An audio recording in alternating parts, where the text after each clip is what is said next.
And what are you seeing from your son that suggests to you that there's a problem at all? What are we seeing?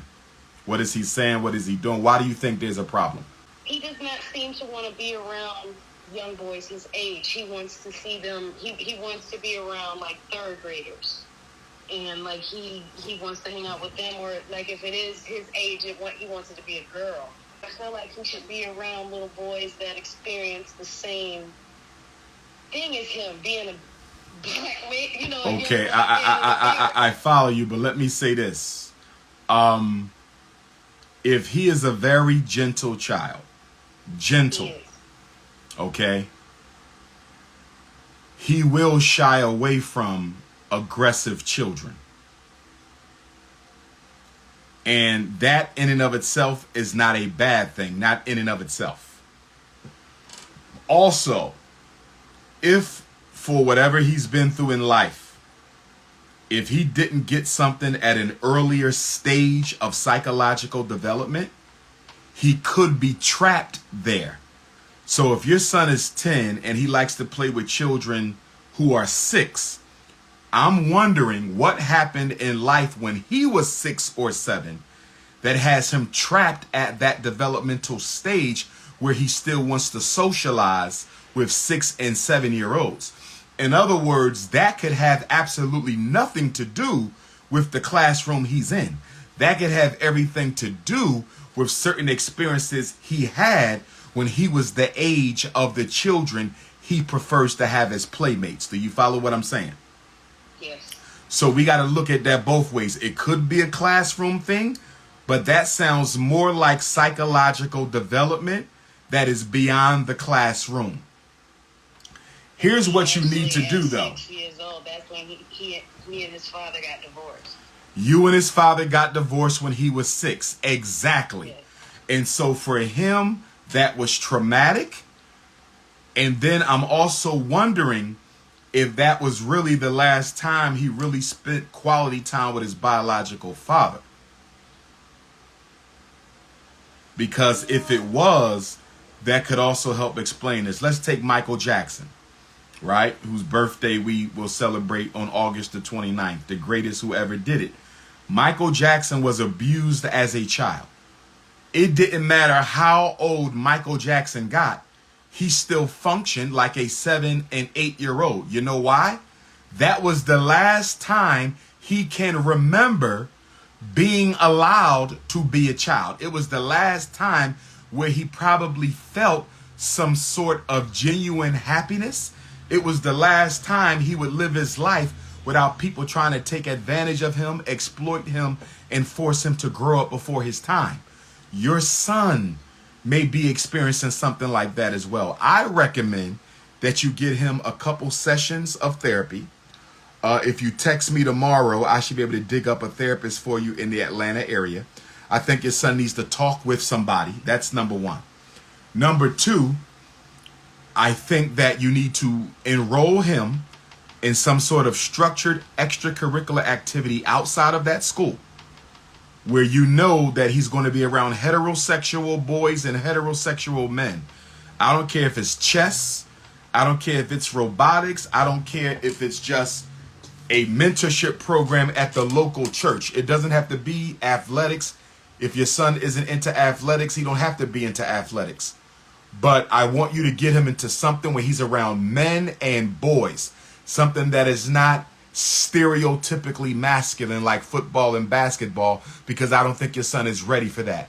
Get him in something around men and boys that is progressive and structured outside of school, because I also think he's spending too much time up under you. And if he stays under you all the time, he'll never develop the skills he needs to navigate social life as a young black boy. Do you feel me? Absolutely. And the last piece I want to give you is be very careful about who you allow your son to be around, because if he is a gentle spirit, I'm not saying effeminate, I'm saying gentle, okay? Because at that age, he ain't at the age yet where he's sexually attracted to anybody. So homosexuality is out of the question anyway. However, because they're pushing that transgender stuff and that gay stuff in the schools on our children, and you're in Atlanta, which is the mecca for that agenda. Atlanta is the mecca for that agenda. You have to protect your son. You cannot have him anywhere where you don't know the men involved. You can't have him for no long amount of time around anybody unless you can absolutely trust them with your life. Because I would hate for that young man to end up around boys who are predators, sexual predators, and they end up manipulating him into an experience that later on has him questioning his gender identity. So you got to be extra careful with him because he's a gentle soul. Okay. You feel me? I understand. But we got to get him some therapy, and we got to get him in an extracurricular activity. Those two things are primary. When is the next time he will see his biological father face to face? Christmas. He only sees him twice a year. He only sees him twice a year, living in Atlanta. But his father, so we moved to Atlanta because in North Carolina I had no support. I had nobody. And so here his father's family and parents live. Okay. That's understandable. Totally understandable, my queen. But keep your arms wrapped around him. Keep him close to you. Keep him close because you are living in a predatory society down there. And we can't let nobody get to him. We got to keep him escorted and protected. If you have a question about the babies, we are only talking about the babies. If you have a question about the babies, text your first name and your city to 215-989-9858. Go right ahead with your question, beautiful. My daughter, she's 4 years old. She just started pre-K this year, and she just acts out. She don't speak well, but when she's around her family, like me, her dad, her auntie, and her grandma, she talks with words and, asks us questions and stuff like that. But her teachers say she be flipping out, she be kicking, throwing stuff, she don't listen. So I'm just trying to see, what is the problem with her? I never experienced it. This is my first child. So I'm just trying to see from your experience, what should I do to help her in pre-K? Well, number one, this could simply be a natural problem of separation from caregiver when it's time to go to preschool. Unfortunately, sometimes we don't prepare our children with enough advanced time for, being separate from us. You have to slowly wean the child off of the parent. And a lot of times our children will go from being around their parents 24 hours a day, 7 days a week. And then the very next day, they at a daycare center for 7 hours a day. And that's very traumatizing. So what we're supposed to do is we're supposed to start preparing them for that separation from caregiver by taking them places, leaving them for 30 minutes, an hour, 2 hours, getting them used to not being around us. Because this could be an attachment separation issue. She may not have had enough time away from you guys. And so she's flipping out because this is traumatizing because it's completely new to her. So that could be one aspect of this. The other aspect of this could simply be that she's spoiled and she's used to doing what she wants when she wants to do it. Okay, we got to consider that part.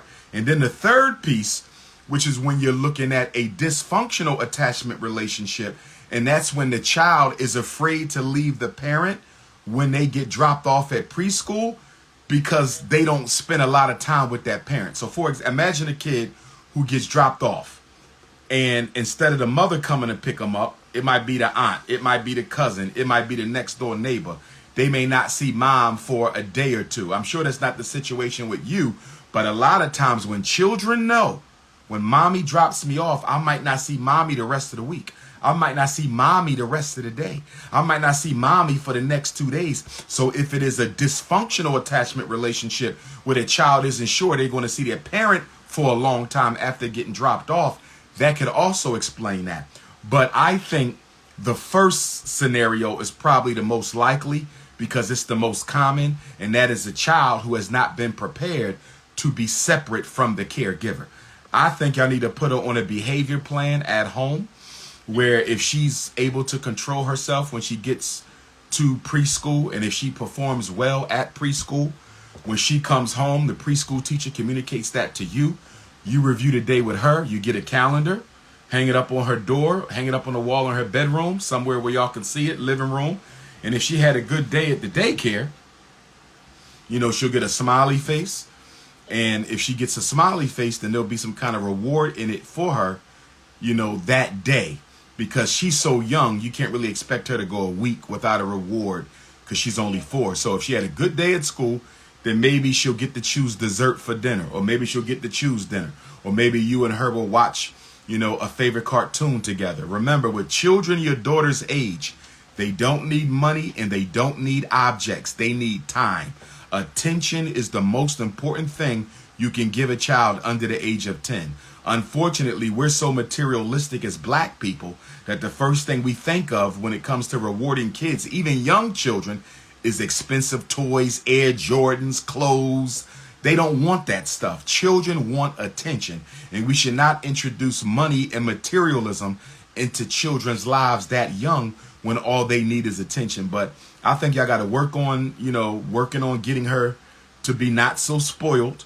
I think y'all also might need to practice leaving her, taking her places, maybe to your mom's house, your sister's house, your friend's house, and leaving her there for like an hour or two so she can understand that you're going to have to learn how to not be around mom and dad all the time. So y'all might have to work with her a little more because I don't think y'all really prepared her for life without y'all. Yeah, and I think that's the reason that she's been around my mom and, you know, her dad and me and her brother, because the daycare says that she keeps saying mommy, daddy, and her brother. Exactly.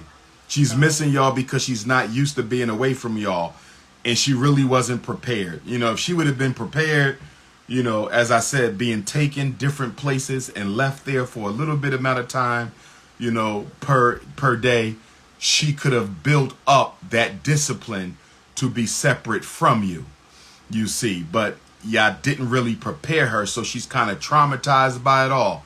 And so now you have to train her now.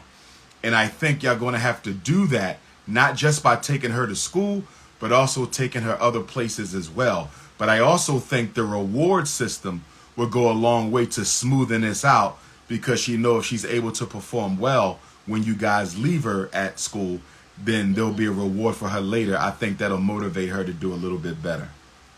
Okay, thank you so much. It's been help. I'm going to take in everything you told me, and I'm going to work with her this week and next week, and I'll keep in touch with you on her progress. Yeah, I got 4 kids. My oldest 3 graduated. I have a middle schooler who's not wanting to go back to 8th grade. He would rather join the workforce now and is tired of learning. I tell him this is unrealistic, but the thought of school has been causing stress and anxiety for the last 3 years. He's only 13, but he's appealingly looks stressed and angry all day, especially as school approaches. He hasn't engaged in self-harm, but I expect that to be next. Very bright kid, never gotten anything but A's. Okay, the teacher constantly says he's at the top of the class. I asked if he wanted to skip the high school, but he completely turned off. Well, my dear sister Sharon, he cannot afford to get turned off because he's not going to be able to do anything in life without a high school diploma. If the problem is that the work is too easy, get him evaluated for mental giftedness. Pennsylvania still has a mentally gifted law, so your son can still be evaluated for mental giftedness. Make sure this is not a family issue. I don't know what the dynamic is with dad. I don't know what the relationship dynamic is with you. I don't know if this is a self-esteem issue involving siblings or peers. If he doesn't like the school he's at, consider a charter school. Consider one of the special admission high-achieving public schools in the school district of Philadelphia. But there's no such thing as discontinuing education in the 8th grade. Now, there is the possibility that he could take the GED right now And if he aces the GED right now, he can get a GED and go straight to trade school or straight to college. He could do that. So does he want to get the GED? But I'm not so sure if I want my 8th grader entering the life of work and entering the real world at 13 years old. I don't even think I want my 13-year-old going off to college. So I think we need to find out what the real issue is and get that young man back into school. That's what I'm thinking there, Sister Sharon. I hope that helps. If we need to find him a therapist, I can text you a referral number for the Association of Black Psychologists so you can find somebody for him to talk to. A proud mother of 3 boys, 2 girls. I'm married. Husband travels. Oldest son 17. Lacks motivation unless it's anime. Do you know of any organization in Maryland that caters to young men for something like that? I don't, but we can look for it. I know there was a big anime conference that just took place. Where was I at? I was just in a city that has an annual anime conference. This is what I would do if I were you. I would promise my son that I would take him to an annual anime conference if he achieves commensurate with my expectations for that school year. That could be a reward that he can earn at the end of the year. He must pass all classes with a B- or higher, and he can go to the annual anime conference of his choosing as long as I can afford it. But what you're dealing with is lazy Negro syndrome. That's what this is. This is a spoiled boy who does what he wants, only wants to play video games or anime. Daddy's not there to enforce the discipline, and mommy might be letting him get away with murder. We got to get the discipline together, but more importantly, when is daddy coming home, and how often is daddy in the home? Okay. DR.UMAR, my son is 5, just started kindergarten. I'm a single mom. My son's teacher called me in for a meeting today, day 2 of school, discuss behavior. She says he's very respectful and sweet. Doesn't like to sit at his desk or sit on the rug. He prefers to play with classroom toys all day. In my opinion, my son obviously needs to adapt to the structure. His teacher wants him to have a group session with the school counselor once a week. I'm fearful they will try to self-diagnose. No, couple things. Number 1, did we prepare him for public school by making him sit still at home in the chair 5 minutes at a time, 10 minutes at a time, 15 minutes at a time? Let me say this to all black parents raising black boys. Let me say this to all black parents with preschool age black boys. You have to prepare them to function in the classroom. These snow bunny teachers don't care to do it. And if your son can't sit still for 10 or 15 minutes at a time, they're going to try to force ADHD, medication, or special ed on you. So I think one of the problems here, we didn't prepare him for school. The first time he's been expected to sit down and listen without touching anything is in this classroom. So part of this is our fault. That's number 1. Number 2, you might have to hire a psychologist to observe your son in that classroom. She's complaining on day 2. I have a problem with day 2 complaints. I have a problem with day 2 complaints. I have a problem with a teacher that's already complaining on day 2. That sounds like an inflexible teacher who's very rigid and has very little student skills. That's what it sounds. Very little, very poor social communication skills with her children. Day 2, that's a bit much. So you might got to start finding you a black psychologist or behavior specialist to go into your son's classroom and observe him in the classroom. Because we don't know what's going on in that classroom. How do we know all the children aren't doing the same thing? How do we know she's not singling your son out? Are these children mostly black? Are they mostly white? Is your son one of one in a sea full of white children? What is the environmental dynamics of this classroom? Because if your son is one of the only black boys in it, this is a clear sign that we are headed for the criminalization of your son. Okay? So you got to give me a little bit more information on this situation. Is this a potential racial profiling? Is your son being racially profiled? Is your son simply have never been taught discipline? Is your son spoiled? Is he used to doing whatever the hell he want to do when he wants to do it? There's a lot of things we got to look at here, and I need you to be honest about it. But my biggest takeaway for black children, for black parents, is we got to get our sons ready for kindergarten. We can't have them doing what they want for 5 years, and then they go into a class where they've never been expected to sit still for 15 minutes. I'm going to be honest, and I don't defend Snow Bunny teachers, but they have a point. They have a point. If your son ain't got no discipline at all, ain't been taught no discipline, and you just drop them off for kindergarten at a public school, that's not fair to the teacher. So I'm just keeping it a buck. 6-year-old boy going to first grade, IEP for speech and DD, developmental delay, behavior at school out of control, throwing chairs. Oh, hell no. I'm calling you, Tina. Tina, we got to talk, Tina. Tina, his ass will be in prison. Tina? Hello. Sister Tina, how you doing, beautiful? Now, tell me what's going on with your son. He's throwing chairs. What's going on? Yeah. What grade he in? What grade he in this year? This year he'll be in first. He'll be in the first grade. So in kindergarten, he was throwing chairs. Yes. What else was he doing? Behavior issue. They would call us, me and husband, to go pick him up just because, the behavior was out of control. Saying no, staying out, at the playground after it was time to come in. And the only classification he has is speech.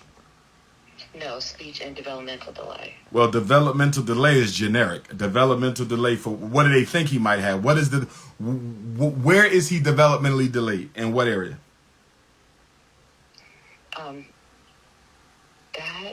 And how old is he now? He's 6. He's 6. Because if memory serves me correctly, they will no longer be able to use developmental delay beyond his 8th birthday. So they're either going to have to drop it or call it something else. Right, yes. He's not intellectually disabled, right? No. So tell me about the throwing chairs. Is he spoiled? Is he used to just doing what he want to do? I think that's something... Y'all got to get that, because y'all got to get that. Let me explain something. Having an IEP does protect the child behaviorally because they cannot be suspended beyond 10 days for behaviors that are related to the disability. But guess what's not covered in that protection? Weapons, drugs, and serious bodily injury. Your son throwing that chair, that is considered a weapon, and it can cause serious bodily injury. So his IEP will not save him if he keeps that behavior up. He can get arrested. Yeah. So y'all gotta, I think, is this a spoiled thing? It might be. Y'all gotta get on it. He doesn't act like that at home. Like, with being his dad, he doesn't. Let me ask you this. Throw chairs. He doesn't elope. What were the consequences at home when y'all learned that he was throwing chairs? Dad spanked him. We took away, no outside, no TV. Making him, clean up after himself. See, let me tell you what's going to happen. He doesn't understand it. If he does that again, after the 10th day of suspension, because special ed kids can only be suspended 10 days. After the 10th day, if they want to suspend him again, or if they want to expel him from the school, they have to conduct what's called a manifestation determination, which is a fancy way of answering 2 questions. Number 1, Is the child's behavior related to the disability? Your son is only classified with a speech problem and a developmental delay. Throwing chairs cannot be explained by speech impairment and developmental delay. So he's not going to get that question. And the second question is whether the IEP was developed and implemented effectively. And I don't think we're going to win there either. Now, I will say this. If your son exhibits a pattern of behavior problems, the IEP team has to develop a functional behavioral assessment and positive behavior plan for your son. Have they done that yet? Have y'all been called in? Okay. Well, DrP, yeah. Well, if he's still throwing chairs, then the behavior plan is not effective, which means there needs to be another meeting to revise it. The behavior plan is not a one and done. You keep redoing it until the behavior is gone. So if y'all did a behavior plan, he's still throwing chairs, the behavior plan is not effective. Right. Now, let me ask you this. Is it possible that, how bad is his speech problem? Is it so bad that people can't understand him and he's frustrated and that's why he's throwing chairs, or that ain't it? I think that's a part of it. He's getting outside speech therapy and he gets speech through the school. He's vocal and he can have a conversation, but you can tell he's just a little delayed in the speech area. Like he can't, get out, what he's feeling all the time. I need y'all to set up a behavior plan with him. Get you a calendar and have the teacher let y'all know how you do every day. Let him know there's going to be rewards at the end of the day. He's young, so you can reward him every day. Don't use money. Don't use toys. Don't use expensive gifts. Children want your time. You have a good day at school, we get to watch a movie together before you go to bed. You had a good day at school, we're going to go to the zoo on Saturday. You had a good day at school, we're going to pop some popcorn together. It should be activities. Activities and time for children that young. Put them on a behavior plan. Let him know what the rewards are going to be. Let him know what the punishments are going to be too. And let's see if we can motivate him out of that. I also think I might want to consider hiring a psychologist to go into the classroom and observe the behavior to see if it is as bad as it's being reported, and or also to see if he's being triggered by the teacher or other students. I think there's more going on than what we're being told if he's throwing chairs. I think there's far more going on, unless he's just that out of control. But I think there might be some other triggers being pushed in that class that the teacher isn't telling us about. Yeah.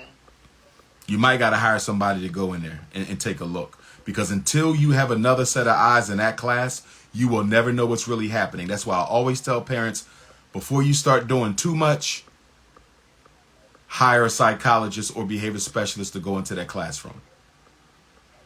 Right. I also think it wouldn't be a bad idea to get him a couple sessions of therapy by a private psychologist just to see if there's anything going on that needs to be addressed in his thinking, in his emotions, because it sounds a bit much. Yeah, because I asked him actually today. I was like, "Do you ready to go back to school?" And he said, no.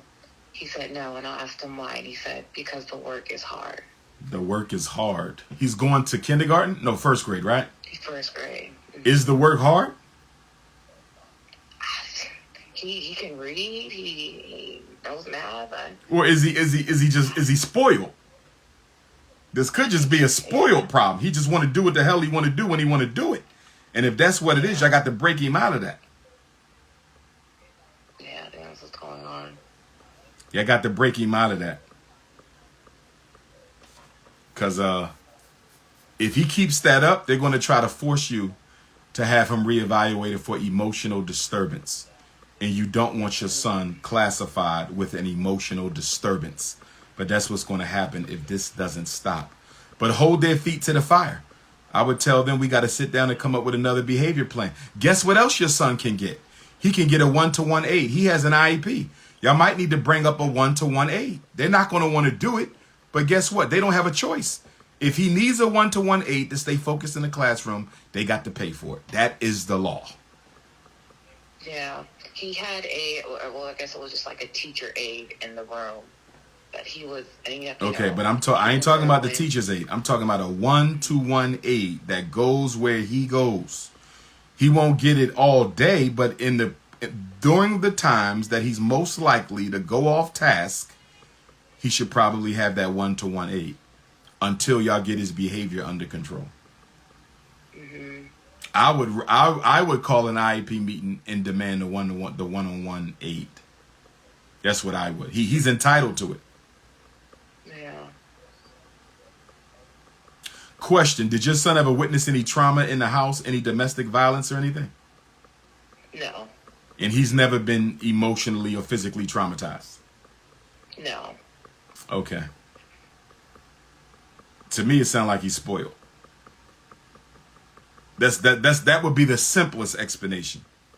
Or there's something else going on beneath the surface that I don't know about. Yeah, I have a feeling it may be something else because in pre-K, for the 3-year-olds, the teacher did want to give him that autism classification, but we... Oh, Lord. Stay away from that. He was too young. He ain't no damn autism. He throwing chairs. I mean, he socializes with the other kids, right? He is. So he's not all. If you tell me he don't communicate with the other kids, he shies away from them. He prefers to do his own thing. Now that's more like autism. But if he playing with other kids and communicate with other kids, how's he autistic? Autism is a communications impairment, a neurologically based communications impairment. How is he autistic? Right. But yeah, the behavior, I think they're, rely on the behaviors which have been out of control this past year. Okay. Well, think about what I talked about, and if we need to do a private consult, just let me know. Shoot me a text. Okay. I will. I appreciate it. Okay, Queen. No problem. Have a good evening. You too. All right. Thank you.